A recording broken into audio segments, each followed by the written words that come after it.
When people actually tell me I'm nearly 91, I don't quite believe it. And I think it's just a number. I know people in their 40s who are bloody old. And I know others, hopefully like myself, who are in their 90s and they're wondering what they're going to do when they're 100.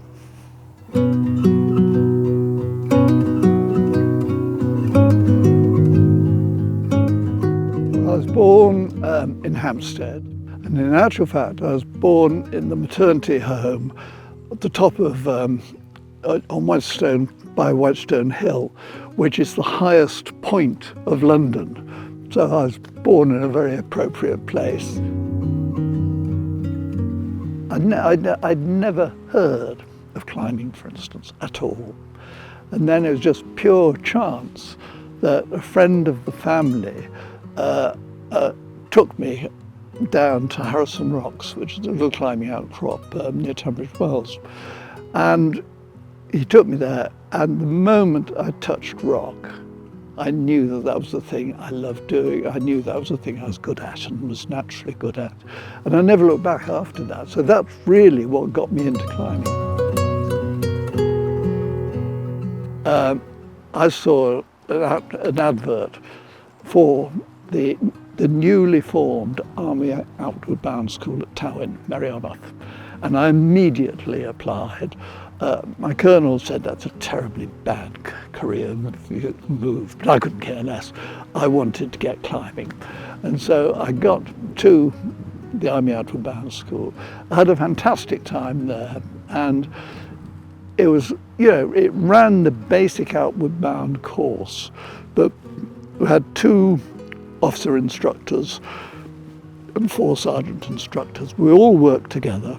We only wore uniform once at the beginning of the course.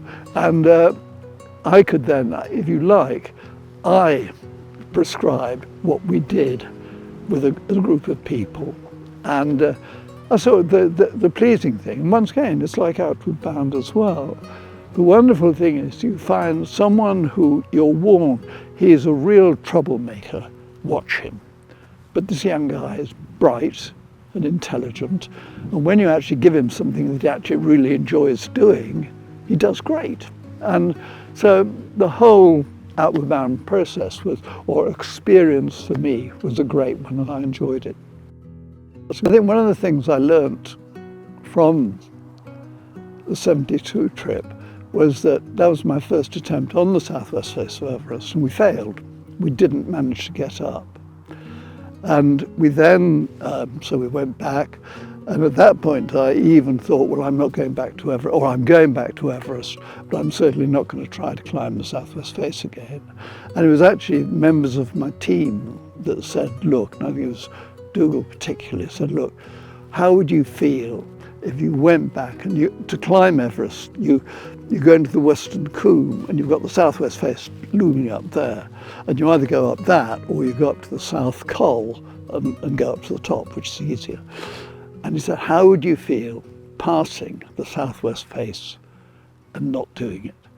And I saw the point. So I changed my decision then and said, right, we'll go for it. After, if you like, a failure, you can very often, the failure can be the best thing that ever happened to you, because you actually can do things better next time. Whatever happens to you in life, and all different kind of things can be thrown at you. And I think today, I mean, if I look back at what life was like when I was a young man, really, there's no, if you're climbing Everest, today, if you climb Everest, you can actually have your iPhone with you and you can actually talk to the world from the top of Everest. There was nothing like that then.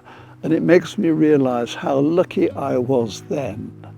And I think, therefore, to the youngster today, what I would advise you is don't take too much notice.